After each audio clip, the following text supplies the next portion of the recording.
Pasig City, especially yung mama ko, yung nanay-nanayan ko, si Mama Heidi, si Papa Lee, and syempre yung lola ko, si Nanay Pilar. Hello po, andito na po ako sa Wowowin! Woo! Service crew ka sa mall o Service, restaurant? 5 taon na po akong service crew sa isang fast food chain. So, isa rin po akong working student, isa po akong MC doon, isa rin po akong single mom na lumalaban. Alright. Ilang taon ka na ba, Eka? 23 years old, marami na po akong experience sa buhay. So, isa po akong working student kasi pinagpatuloy ko po yung pag-aaral ko. Maaga po akong nagkaanak. At the age of 17, maaga akong nabuntis. Pero pagkatapos noon, after 4 years na tumigil ako, nag-start ulit ako ng panibago. Nag-start ako mag-aral habang nagtatrabaho. Ngayon, malapit ko na makamit yung gustong-gusto ko. Malapit na akong graduate! Bali, anong tatapusin mo na kurso? Isa po akong BSBA, Human Resource Development Management, sa ICCT College, Cainta Campus.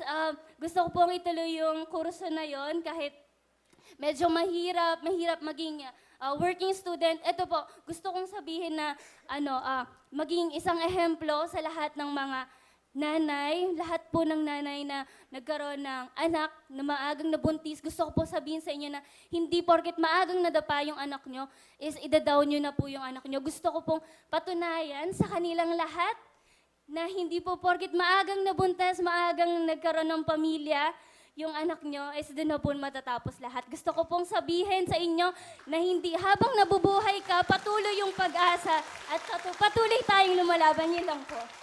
Galing. So, yung tatay ng anak mo, wala na.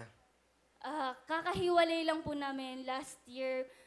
Meron lang po kaming hindi. Nagsama po kami ng almost 5 years habang pinapalaki namin yung bata. Ngayon, naghiwalay kami kasi meron kaming mga bagay na hindi na pagkakasandaan. Siguro dahil medyo bata pa kami kaya hindi pa ganun ka-matured yung isipan namin na magdesisyon sa buhay.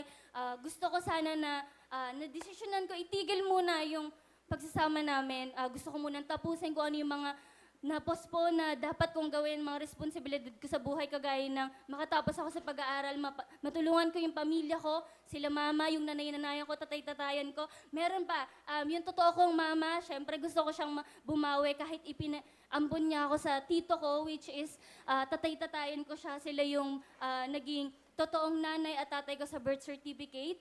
And syempre, gusto ko rin sabihin sa lahat na habang buhay tayo, patuloy tayong lumalaban. Yun lang po. Sige. Pakilala mo yung kasama mo. Pinapakilala ko po ang pinakamaganda at maladyosa kong nanay, si Nanay Ella at yung anak ko na si Gabi! Yan. Magandang hapon po. Hindi po ako makapaniwala na andito ko kasi akala ko hanggang TV lang po ako, na lagi ko kayo nakikita. Grabing kaba ko, Kuya Will, naiiyak ko. Hindi ko akala yung mangyayari sa buhay ko to. Anak, alam mo yan na mahal kita.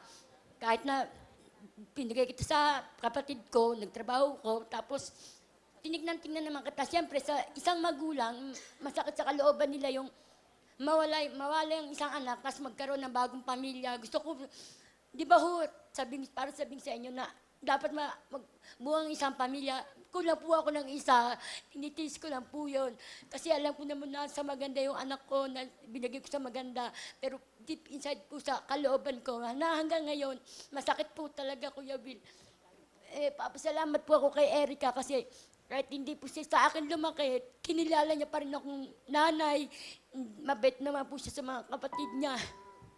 Kaya, talaga napakasakit po talaga sa isa ina na hindi kompleto yung anak, lalo't pag Christmas, may birthday, yung siya po yung wala. Patuloy mo lang yung mga pangarap mo, anak. Antit lang si mama. Kahit anong problema, kaya natin to, laban lang. Dito lang. Salamat po, Kuya Will. Okay, thank you, Nanay Ella. Ella si Gabi? Hello, Gabi? Hello. Okay. Love mo si mami mo? Love mo daw si mami. Ha? Iyak siya. Ano gusto mo sabihin sa nanay mo? Alam ko, hindi lahat nabibigyan ng chance na sabihin to sa'yo. Una, gusto kong mag-sorry dahil simula nung nagbuntis ako, nagtago ako sa inyo. Sorry kasi nagkita lang kami nung nanay-nanayan ko the day na manganganak ako.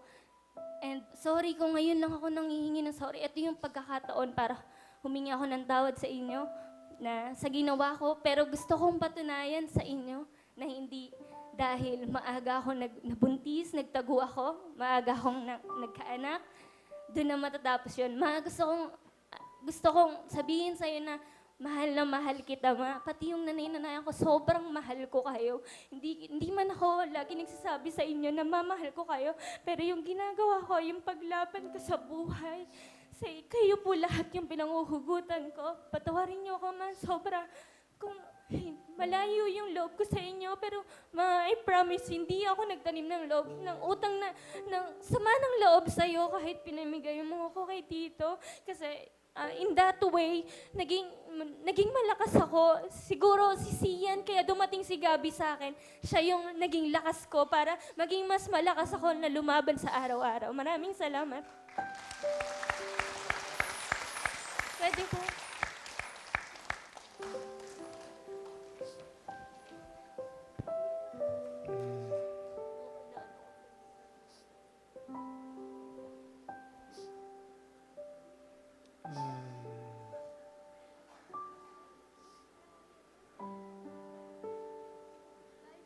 I love you. Sobra.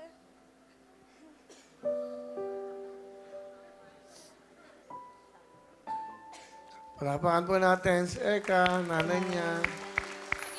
Travis, thank you. Bigyan mo lang ang jacket.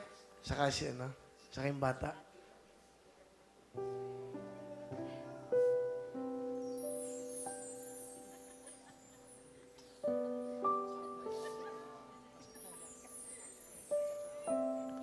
Okay. Ano, bigyan mo ng 5,000 si nanay. Thank you po, Kuya Will. O, tsaka kahit pa. Mabibigyan ko na rin po ng pambili ng gamot ng tatay ko kasi may Alzheimer po siya. Oh, sige. Na yan. Okay?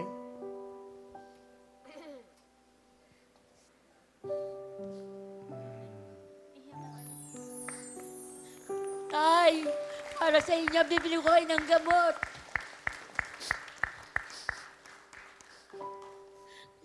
Kuya Will, gabayan po kayo lagi ni God na maraming kayo natutulungan. Sana pumaba pa ang buhay nyo. Hindi Okay. ko akalain mangyayari sa buhay ko to. Thank you, Lord. Thank you. Thank you, Manuela. Hello mga kapuso! Ako po si Ipon. Minabati ko unang-una dyan mga kaipo natin, mga kaskwami ko dyan. Nagustuhan nyo ba ang video na to? Marami pa kaming inanda para sa inyo. Mag-subscribe lang sa Wowin YouTube channel.